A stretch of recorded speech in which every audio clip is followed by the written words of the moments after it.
बिस्मिल्लाहिर्रहमानिर्रहीम। अस्सलाम वालेकुम। The knowledge school Quaid campus class 6 subject social studies lecture number 11 lesson number 10 the arrival of Islam Muhammad bin Qasim. Students open your book and come to the page number 40 chapter number 10 the arrival of Islam Muhammad bin Qasim 712 CE. So let's start the reading first. All Arabian provinces traded with part of the Indian subcontinent even before the advent of Islam in this region. इस्लाम के इस reason में आने से पहले क्या था कि Indian सब कॉन्टिनेंट के साथ जो जितने भी अरेबियन प्रोविंसेस थे वो सब इंडियन सब कॉन्टिनेंट के का पार्ट थे ट्रेड के लिए। ठीक है। The map show you to the trade route from Arabia all the way south to Sri Lanka. और जो मैप है वो शो करा रहा है आपको ट्रेड रूट अरेबिया से लेकर साउथ टू श्रीलंका तक। After the death of Holy Prophet, peace be upon him, Muslim rulers expanded the empire in all directions. नबी पाक सल्लल्लाहु अलैहि वसल्लम की डेथ के बाद क्या हुआ था, मुस्लिम रूलर्स की जो एम्पायर थी वो तमाम डायरेक्शंस में स्प्रेड हो गई थी, एक्सपैंड हो गई थी। ठीक है। They sent out envoys with peace message and tributes and fought a series of battles to expand the boundaries of Islamic Arabia. Trade between Arabia and subcontinent remained uninterrupted throughout this time. क्या हुआ था कि वो invoice का मतलब होता है groups. ठीक है। वो ग्रुप्स भेजते थे पीस मैसेज के मतलब मैसेज स्प्रेड करने के लिए। और जो इस्लामिक अरेबिया तक जो थी वो बाउंड्रीज़ जो थी वो एक्सपेंड कर गई थी। और इनके दरमियान जो ट्रेड थी अरेबिया से सब कॉन्टिनेंट के दरमियान वो हमेशा अनइंटरप्टेड रही थी। ठीक है। Uninterrupted means continuing with no disturbance, मतलब जिसमें कोई डिस्टर्बेंस नहीं थी। यहाँ तक कि क्या हुआ था, सी रोड जो था वो एक बिज़ीएस्ट रूट था और यहाँ पर ट्रेड जो थी वो अच्छी खासी फेमस थी। The sea route between these two region was a busy one. However pirates often attack ships near the port of Daibul, looted all cargo and imprisoned passengers. यहाँ तक कि पायरेट्स जो थे उन्होंने हमला कर दिया था शिप्स के ऊपर और ये पोर्ट ऑफ दैबुल पे हुआ था। वो क्या करते थे, वो आते थे पोर्ट पे और जितनी भी शिप्स होती थी उन पे अटैक करते थे और पायरेट्स जो थे वो सब कुछ लूट के ले जाते थे। कार्गो मींस जितने भी मतलब गुड्स वगैरह होती थी, मटेरियल गुड्स वगैरह। और इम्प्रिजन का मतलब होता है लॉकअप। पैसेंजर्स जो थे उनको लॉकअप कर देते थे और तमाम जो कार्गो था उसको लूट लेते थे। नीचे पिक्चर्स में भी आपको शो किया जा रहा है कि पायरेट्स किस तरह अटैक कर रहे हैं। Come to the next page. These pirates were under the protection of the Brahmin ruler of Sindh, Raja Dahir, and so went about their work fearlessly. ये सारे pirates जो थे वो ब्राह्मीन रूलर, सिंध का एक रूलर था, ब्राह्मीन रूलर था जिसका नाम राजा दाहिर था, उसके अंडर ये काम कर रहे थे और ये उसकी प्रोटेक्शन में थे। ठीक है। इसलिए वो बिल्कुल फेयरलेस होके काम करते थे। In Arabia, Hajjaj bin Yusuf governed the eastern provinces. He was known for his bravery and military skills.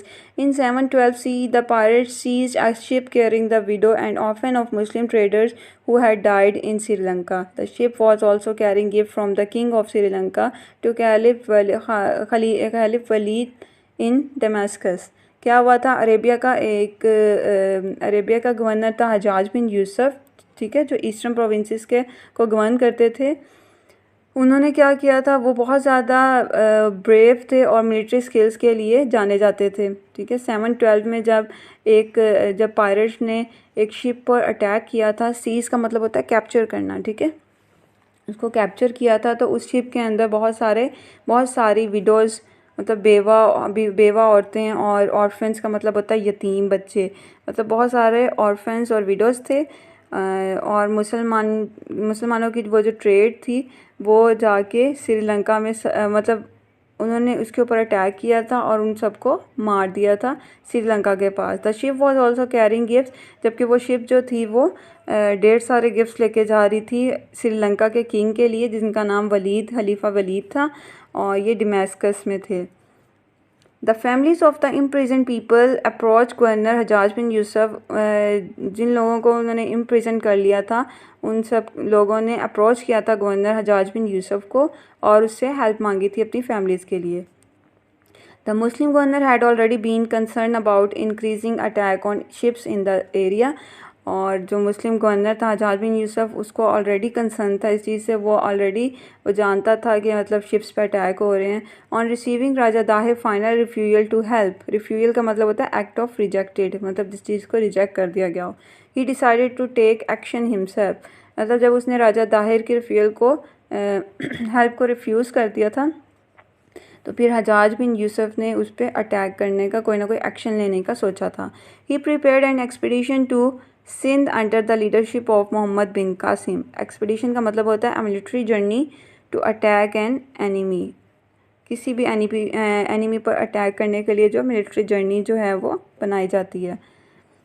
तो उसने क्या किया था, आज़ाद बिन यूसुफ ने मोहम्मद बिन कासिम को इस लीडरशिप के लिए चुना था, ठीक है, उसको बनाया था कि तुम इस एक्सपीडिशन के लिए जाओगे और इसको विन करके आओगे। नीचे पढ़ेंगे Muhammad bin Qasim. Muhammad bin Qasim he is only 17 years old, ठीक है, when he captured the Sindh. Muhammad bin Qasim establish Islamic rule in Sindh, ठीक है, इसने इस्लामिक रूल्स भी बनाए थे। इसके बारे में पढ़ेंगे। Muhammad bin Qasim came down the Persian Gulf to Daibal, he use siege engine, वो सीज इंजन यूज़ करता था। सीज इंजन का मतलब ये है कि वॉर के दिन जब वॉर होने लगती थी तो वॉर में सिटी वॉल्स को ब्रेक करने के लिए ये सीज इंजन यूज़ किए जाते थे, ठीक है। To capture the city of Daibal and march on the face Raja Tahir, the Raja was killed in the battle, इसने राजा ताहिर को मार दिया था। That took place at Rawar across the river Indus from Dabul. Rawar place at the river, ये रावर एक जगह का नाम था जो रिवर इंडस से लेकर दैबुल तक जाती थी, ठीक है, मतलब वो रूट ये बनता था, वहाँ पर उसने राजा ताहिर को कत्ल कर दिया था। As news of the conquest reached towns inside Sindh and the Punjab, the rulers surrendered without much resistance. इसके बाद क्या हुआ था, जब उनका जो था बादशाह, उसकी डेथ हो गई थी, मतलब जब वो मर गया था तो फिर उसके जो बाकी जितने भी थे उन सब ने सरेंडर कर दिया था।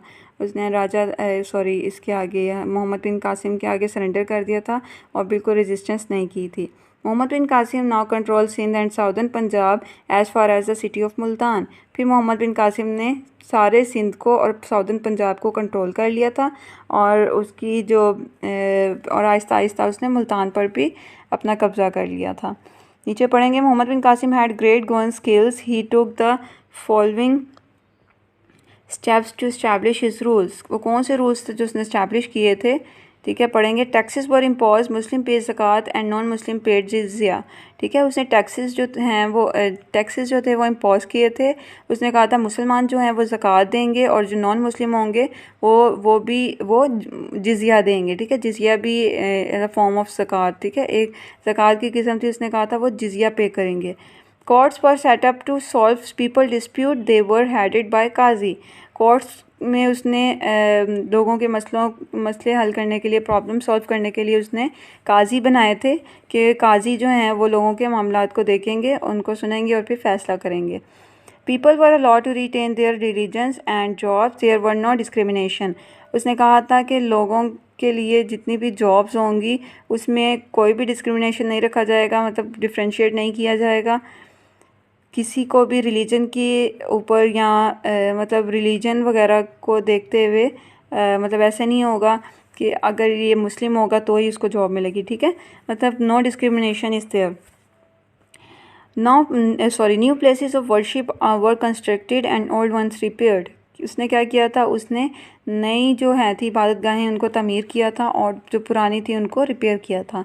The caste system was abolished and the Shudras and Buddhist who did not convert to Islam were treated with respect. उसने कहा था जो शुद्रास हैं और वो ये बुद्धिस्ट हैं उनको भी, उनके साथ भी अच्छा ट्रीट किया जाएगा, रिस्पेक्टफुल ट्रीट किया जाएगा, चाहे वो इस्लाम में कन्वर्ट ना भी हों। Muhammad bin Qasim was a great warrior, एक ज़बरदस्त, एक बहुत बड़ा बहादुर जंगजू था। Come to the next page. Muhammad bin Qasim conquest had far-reaching effect on the land and people of this area. Islam received widespread acceptance. Acceptance का मतलब होता है approval. ठीक है. Trade started to flourish. Flourish means grow well. Once more as safely was restored to the sea route. Restored का मतलब होता है rebuilt. Exchange of ideas and learning between the Arabs and Indian took place. There were intermarriage between Arabs and Sindh. ठीक है, inter marriage को उन्होंने फ़रोग़ दिया था, उन्होंने कहा था अरब्स और सिंध में इंटर मैरिजेज़ होंगी, which greatly influence the culture, language and tradition of the Sindh, जिसने इम्पैक्ट डाला था, मतलब जिसने असर डाला था, बहुत ज़्यादा इन्फ्लुएंस डाला था उसके सिंध के कल्चर पे, उसकी लैंग्वेज पे और ट्रेडिशन पे। ठीक है, नेक्स्ट पैराग्राफ में पढ़ेंगे। How Muhammad bin Qasim conquest of Sindh started to weaken because the caliph soon recalled him, मतलब आहिस्ता आहिस्ता उसकी हुकूमत जो है वो कमज़ोर पड़ने लगी थी सिंध में, क्योंकि उसका जो खलीफा था उन्होंने उसको दोबारा से बुला लिया था। His successor Sulaiman brought things under control once more, Sindh and southern Punjab have remained Muslim area Sindh. उसके जाने के बाद भी सिंध और साउदर्न पंजाब जो थे वो मुस्लिम एरियाज़ में ही आते थे। ठीक है, Muhammad bin Qasim conquest of Sindh is regarded as the first wave of Muslim rule in the Indus valley. Muhammad bin Qasim के सिंध फतह करने के बाद जो सबसे पहली लहर थी सिंध में आई थी, ठीक है, इंडस वैली में। Although his rule did not extend further into the Indian subcontinent. Meanwhile the Islamic empire was spread northward to Central Asia. Around 2 centuries later, Central Asia produced the Muslim soldier who entered the main Indian subcontinent and set up Muslim rule in this area. बाद में क्या हुआ था, central Asia में मुस्लिम soldiers को उन्होंने बनाया था और वो एंटर हुए थे इंडियन सब कॉन्टिनेंट में, और वहाँ पर उन्होंने एक मुस्लिम रूल्स को सेटअप किया था उस एरिया में। We will study this second wave of Muslim conquest in book 7. फिर उन्होंने कहा नेक्स्ट हम बुक 7 में इसके बारे में पढ़ेंगे, सेकंड वेव कब आई थी।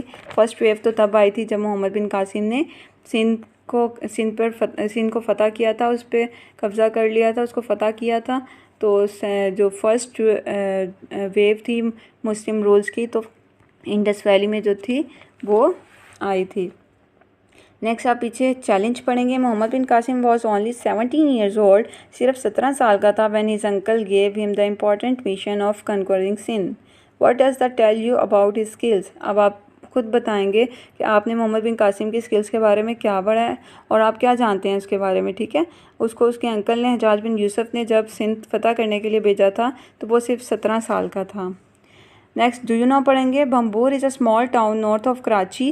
बम्बूर एक छोटा सा टाउन है नॉर्थ ऑफ कराची में, where you can see ruins from the times of Muhammad bin Qasim, जहाँ पर आप रोइंस देख सकते हैं मोहम्मद बिन कासिम के वक्त की। ठीक है, नीचे देखेंगे the ruins of Bhambore outside Karachi are believe to be the site of Daibul. ठीक है, ये दैबुल की साइड पे बम्बूर जो है वो रोइंस ऑफ बम्बूर, मतलब ये रोइंस है बम्बूर के, और ये आउटसाइड द कराची में है। ये देखें कैसा एरिया रह गया। ये मोहम्मद बिन कासिम के दौर की बात है, ये तब की बात है, और ये तब की पिक्चर्स दी गई हैं और बताया है कि ये साइट ऑफ दैबुल इस तरह की थी। नेक्स्ट आपका कंटेंट रिव्यू है, इसमें क्वेश्चन आंसर है। इंशाल्लाह नेक्स्ट लेक्चर में आपके क्वेश्चन आंसर करेंगे। अच्छी तरह रीडिंग को रीड आउट कर लीजिएगा, और ये जो चैलेंज मैंने आपको बताया है इसको ज़रूर अच्छी तरह देखिएगा। What does this tell you about his skills. आपको मोहम्मद बिन कासिम की स्किल्स क्या बताती हैं। आपने अपनी तरफ से कोई 10 to 12 लाइन्स जो हैं वो मोहम्मद बिन कासिम के बारे में एज अ क्रिएटिव राइटिंग करनी है। ठीक है, okay, thank you so much.